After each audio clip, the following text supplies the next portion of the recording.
नैनीताल में मुख्यमंत्री पुष्कर सिंह धामी की मॉर्निंग वॉक, स्थानीय लोगों और व्यापारियों से की बातचीत, बच्चों के साथ खेला क्रिकेट।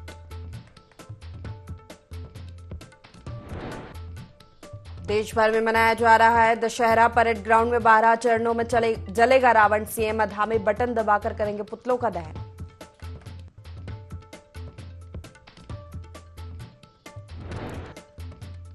यमुनोत्री और बद्रीनाथ धाम के कपाट बंद होने की तारीख घोषित। बद्रीनाथ धाम के कपाट 18 नवंबर को शीतकाल के लिए होंगे बंद। भैया दूज के दिन केदारनाथ धाम और यमुनोत्री धाम के कपाट होंगे बंद।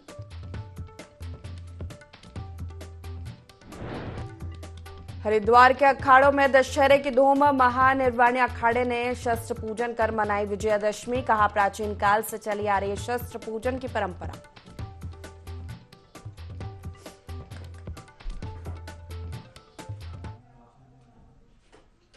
नमस्कार, बहुत स्वागत है आपका। इंडिया 24 देख रहे हैं आप। मैं हूं आपके साथ प्रशिता शर्मा। बुलेटिन की शुरुआत करते बड़ी खबर के साथ बद्रीनाथ से। आपको बता दें, बद्रीनाथ धाम के कपाट बंद होने की तारीख तय हो गई है। 18 नवंबर को शाम 3:33 पर कपाट बंद होंगे। विजयदशमी पर कपाट बंद होने की घोषणा की गई है।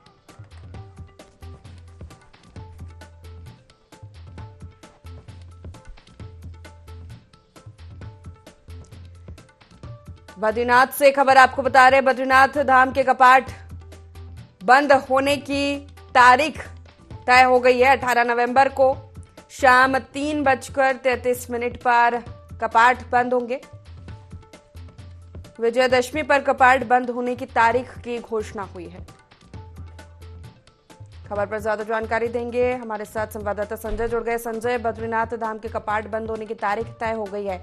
दीपावली के बाद 18 नवंबर को कपाट बंद होंगे, क्या जानकारी है?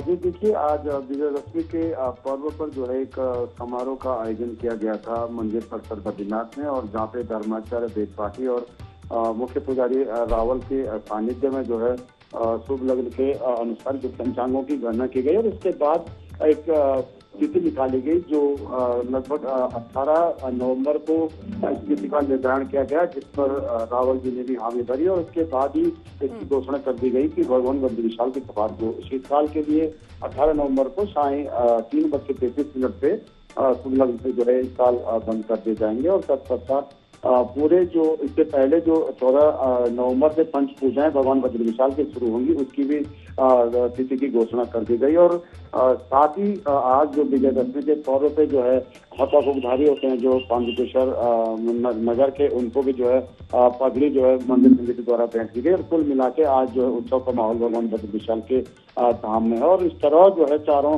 धामों के कपाट बंद होने की तिथि की घोषणा अब पूरी हो चुकी है। जी चलिए, बहुत शुक्रिया संजय जानकारी देने के लिए।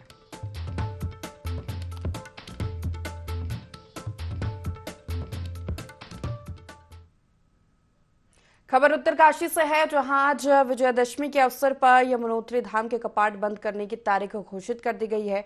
मां यमुना के कपाट 15 नवंबर को भैया दूज के बाद 11:57 पर अभिजीत मुहूर्त में बंद कर दिए जाएंगे। इसी दिन मां यमुना की उत्सव डोली भगवान सोमेश्वर की अगुवाई में शीतकालीन प्रवास स्थल खरसाली के लिए प्रस्थान करेगी।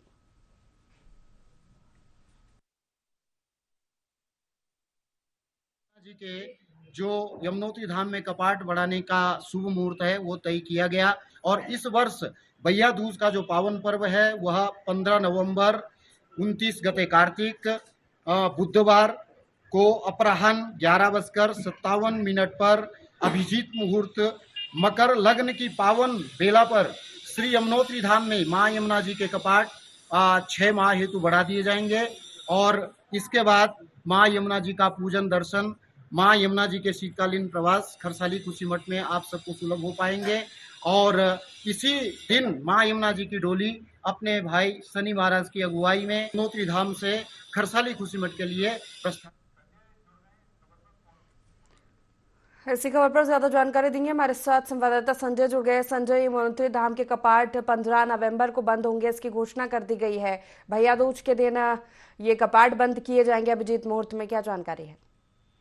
जी बिल्कुल, देखिए आज जो यमुना माता के कपाट जो यमुनोत्री में है, उनके कपाट बंद करने की भी विधिवत घोषणा कर दी गई है। 15 नवंबर को जो भैया दूज का जो मुहूर्त है, उसमें लगभग 11:57 के अभिजीत मुहूर्त जो निकाला गया है, उसमें यमुनोत्री धाम के कपाट जो है शीतकाल के लिए बंद कर दिए जाएंगे। ठीक इसी दिन जो है माता यमुना की जो उत्सव डोली है, वो भगवान सोमेश्वर की अगुवाई में जो यहाँ का शीतकालीन जो प्रवास स्थल होता है खरसाली के लिए प्रस्थान करेगी। और इस तरह जो है विधि विधान से जो है यमुनोत्री धाम के कपाट भी भैया दूज को बंद कर दिए जाएंगे। जी चलिए, बहुत शुक्रिया जानकारी देने के लिए।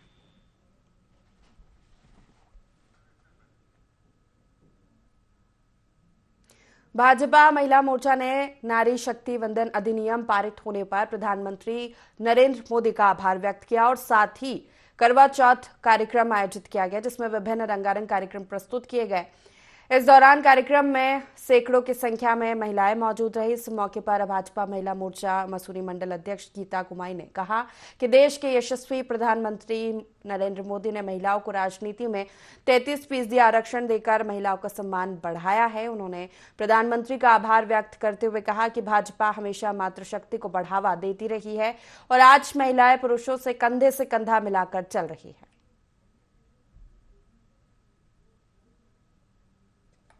आज नारी शक्ति वंदन अधिनियम महिला सम्मेलन था। मैं धन्यवाद करती हूँ भारतीय जनता पार्टी का, जो अगर कोई कानून भी ला रहे हैं तो नारी को इतना मान सम्मान देते हैं, नारी को शक्ति स्वरूप मानते हैं, नारी को वंदनीय मानते हैं। और उस अधिनियम का नाम भी उन्होंने नारी शक्ति वंदन रखा है, जिसके अंतर्गत महिलाओं को 33% आरक्षण मिलेगा और वो राजनीति के क्षेत्र में उन्हें आगे बढ़ने के और अवसर प्रदान किए जाएंगे। नारी शक्ति वंदन अधिनियम कार्यक्रम है।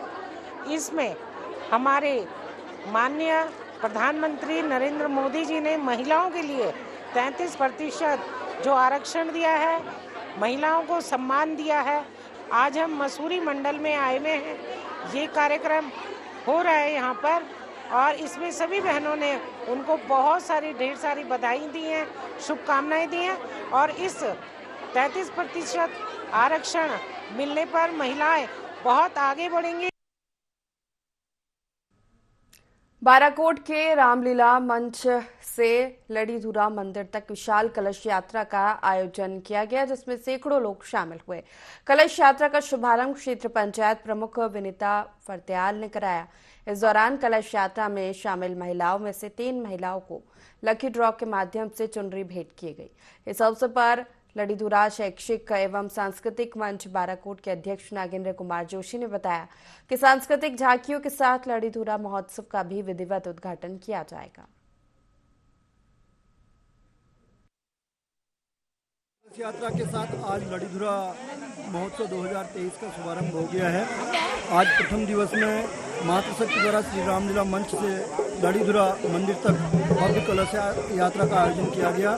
कलश यात्रा में आगामी लड़ीधुरा महोत्सव 2023 के निर्विघ्न और निर्विवादित रूप से सफलतापूर्वक संपन्न होने की यहाँ पर कामना की गई।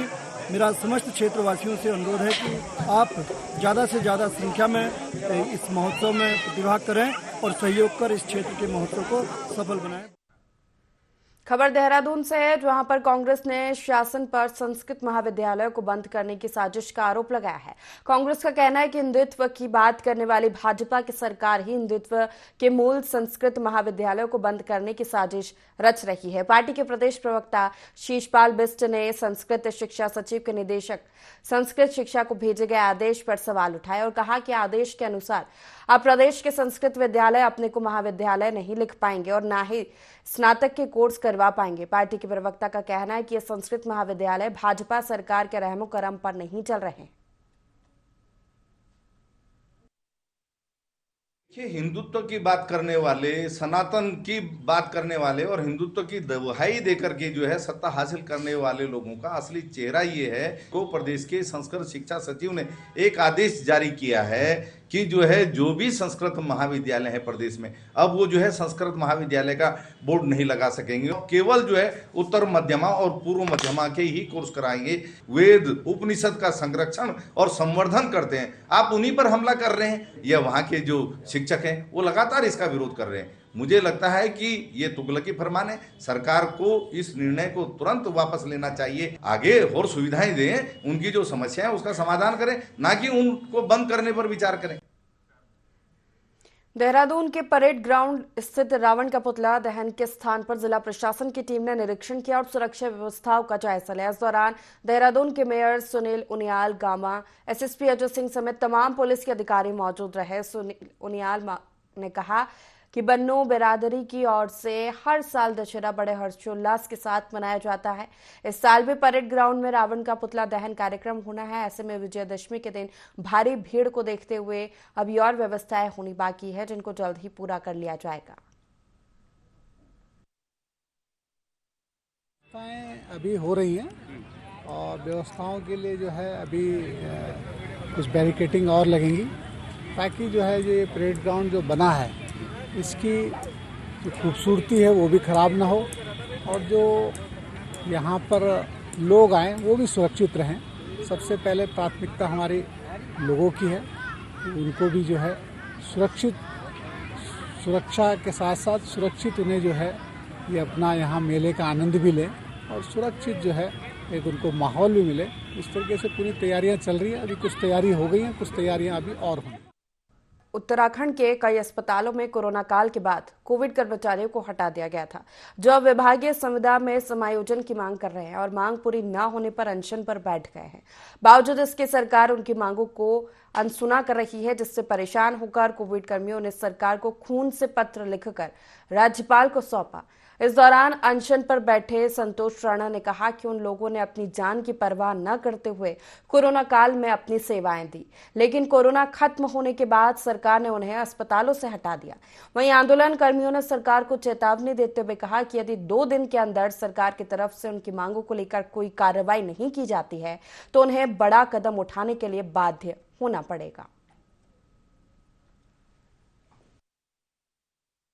एक गवर्नमेंट से एक जायज मांग थी। जब हमने 3 साल सरकार के साथ काम कर दिया, सरकार के कंधे से कंधे मिला के काम कर दिया उस दौर पे, जबकि अपने अपनों को नहीं देख पा रहा था। आज गवर्नमेंट हमें छोड़ने के एक बार देखने तक के लिए मौन बैठी है, हमारे लिए न सोच रही है हमारे बारे में, न सुन रही है। पहले बोलते थे कि कर रहा हूँ, 109 दिन यहाँ पे धरने को हो गया, 80 दिन हमारे भूख हड़ताल को हो गया सर। जब कहीं से काम नहीं बना, कहीं से गवर्नमेंट हमारे बारे में सोच नहीं रहे, तो आज हमने प्रदेश के मुहिम राज्यपाल जी को ये लेटर लिखा है। हाँ, खून के इच्छा मृत्यु। नैनीताल से बड़ी खबर की ओर रुख कर लेते सीएम धामी ने लगाया अधिकारियों को फटकार। समीक्षा बैठक में धामी ने अफसरों की क्लास ली है। कार्यों में लापरवाही को लेकर फटकार लगाई गई है। जनहित के कार्यों में लापरवाही बर्दाश्त नहीं होगी, सीएम धामी का कहना है। नैनीताल से बड़ी खबर आपको बता रहे, सीएम धामी ने अधिकारियों को फटकार लगाई है। कहा समीक्षा बैठक में अफसरों की क्लास ली गई है। कार्यों में लापरवाही को लेकर फटकार लगाई गई है। उन्होंने कहा है कि जनहित के कार्यों में किसी भी तरह की लापरवाही बर्दाश्त नहीं की जाएगी। समीक्षा बैठक में सीएम पुष्कर सिंह धामी ने अफसरों को फटकार लगाई है। कहा है कि जनहित के कार्यों में किसी तरह की लापरवाही नामंजूर है। चलिए आपको सुनवाते हैं सीएम धामी ने क्या कुछ कहा है। बहुत सारा इनका चिन्नौर से इधर नजीराबाद वाला इधर का पोर्शन जो है सारा हमारे यहाँ है, इधर से उधर हरिद्वार में है आधा पोर्शन। ये सब ठीक हो जाना चाहिए। आप देख लीजिए, नहीं तो मतलब ये ठीक बात नहीं है। ये कि मतलब कि आप हो कि एनएच के पास है, वो कहें कि स्टेट के पास है, ये ठीक नहीं। जिसके पास भी है, हमारी सब से यहाँ बैठी हुई है, सभी लोग आपस में तय कर लें किसको बनाना है। कोई मजाक बात नहीं। दोबारा अगर आएगा अखबार में तो मैं देखिए फिर वो अच्छा नहीं होता है कि हम किसी के खिलाफ कुछ लिखें, कुछ पढ़ें, किसी को कुछ कहें। ऐसी नौबत नहीं आनी चाहिए। कमिश्नर साहब आप इसको बिल्कुल सुनिश्चित करवाइए। ये बहुत मतलब सीरियस बात है। तो सीएम पुष्कर सिंह धामी यहां समीक्षा बैठक में अफसरों को फटकार लगाते हुए नजर आए। उन्होंने कहा है कि जनहित के कार्यों में किसी भी तरह की लापरवाही बर्दाश्त नहीं की जाएगी। अफसरों को फटकार लगाते हुए समीक्षा बैठक में सीएम पुष्कर सिंह धामी ने उनकी क्लास ली।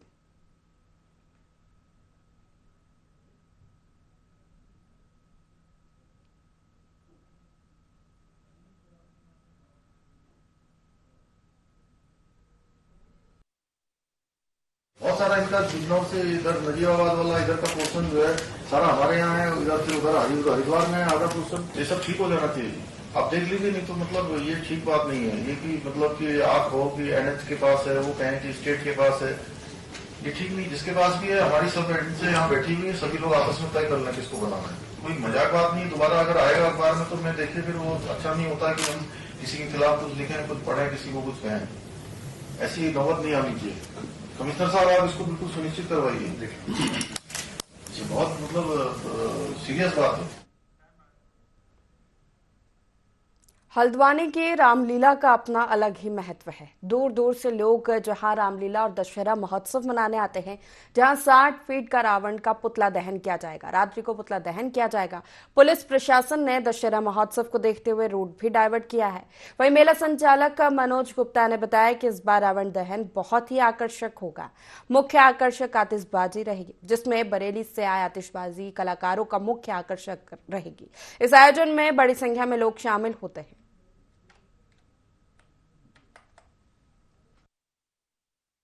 शहर में विजयादशमी पर्व का एक अलौकिक दृश्य होता है। आज से नहीं, प्राचीन से।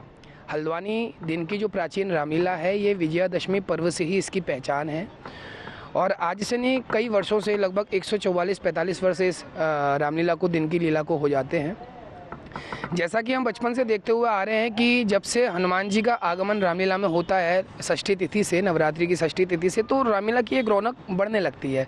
और अष्टमी, नवमी, दशमी इसके विशेष दिवस होते हैं। कल भी अच्छी संगत यहाँ पे पहुँची थी और आज भी हमें यह विश्वास है कि हल्द्वानी नगर की कई माताएं, बहनें, पुरुष, बच्चे सभी यहाँ पर आके रामलीला का सुंदर अवलोकन करेंगे। और ठीक रात्रि 8 बजे जो कि विशेष महत्व है रावण के पुतले दहन का, तो उस पुतले दहन का भी अवलोकन करेंगे। बुराई की अच्छाई पे जीत है और भगवान श्री राम ने आज ही दशहरे पे रावण विजय प्राप्त की थी। और हमारा रामलीला को लेकर 144 साल पुरानी ये रामलीला ग्राउंड का मंच है। बचपन से देखते आ रहे हैं, आज भगवान की सेवा करने का मौका मिला है। रावण जो हमारा शंभू बाबा हमारे बहेड़ी से आते हैं, पीलीभीत से, इनकी भी 3 पीढ़ियां यहाँ पे पुतला बनाती हुई आ रही हैं। बहुत सुंदर आकर्षण। और 55 फुट का पुतला इनका रावण का, जो बाबा जी ने बताया, 55 फुट का पुतला बनेगा आज, जिसका दहन शाम को 7:30 बजे से 8 बजे के बीच में रहे।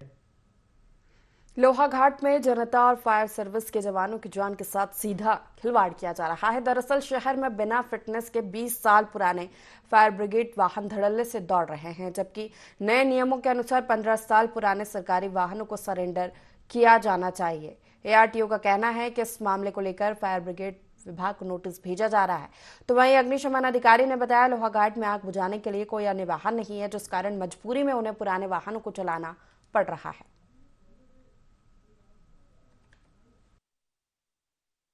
लोहाघाट में 2 टेंडर हैं, एक वाटर टेंडर, एक फोम टेंडर, बड़ा वाहन है। तो इनकी अवधि पूरी हो चुकी सर। लगभग 20 वर्ष इनकी कार्यकाल अवधि होगी है। तो आर्य टेक्निकल महोदय के द्वारा बताया गया कि इनका रजिस्ट्रेशन जो है नहीं हो पाएगा, इनके जो है स्क्रैप की कार्रवाई की जाए, इनको न चलाया जाए जो है। तो इसी क्रम में सर हेडक्वार्टर मेरे द्वारा वार्ता की गई, तो मुख्यालय से ये बताया गया कि 66 टेंडर इसी मॉडल के अन्य जनपदों में भी हैं, तो उनको क्रय करने की कार्रवाई प्रगति पे है। जैसे ही क्रय हो जाएंगे तो आपको टेंडर दे दिए जाएंगे। उत्तराखंड में लाखों श्रद्धालुओं ने बद्रीनाथ, केदारनाथ, गंगोत्री, यमुनोत्री धाम के साथ ही हेमकुंड साहिब में दर्शन किए। बद्री केदार समिति के अध्यक्ष अजेंद्र अजय का कहना है कि लगातार श्रद्धालुओं की तादाद बढ़ रही है। लाखों की तादाद में श्रद्धालुओं ने दर्शन किए हैं। अब तक 50 लाख से ज्यादा श्रद्धालु दर्शन कर चुके हैं। आने वाले दिनों में श्रद्धालुओं की संख्या और भी बढ़ सकती है।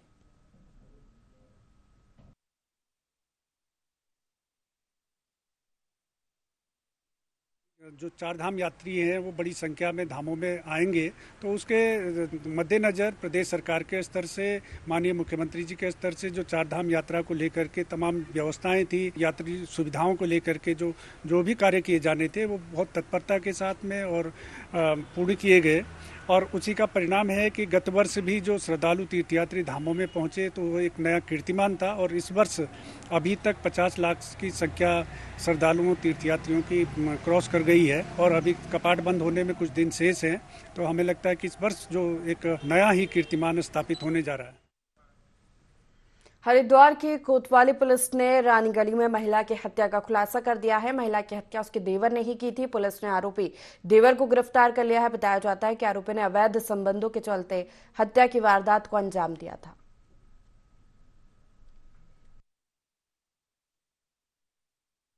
वाली थाना क्षेत्र अंतर्गत राम गली जो है वहाँ पर एक महिला की संदिग्ध परिस्थितियों में हत्या की गई थी।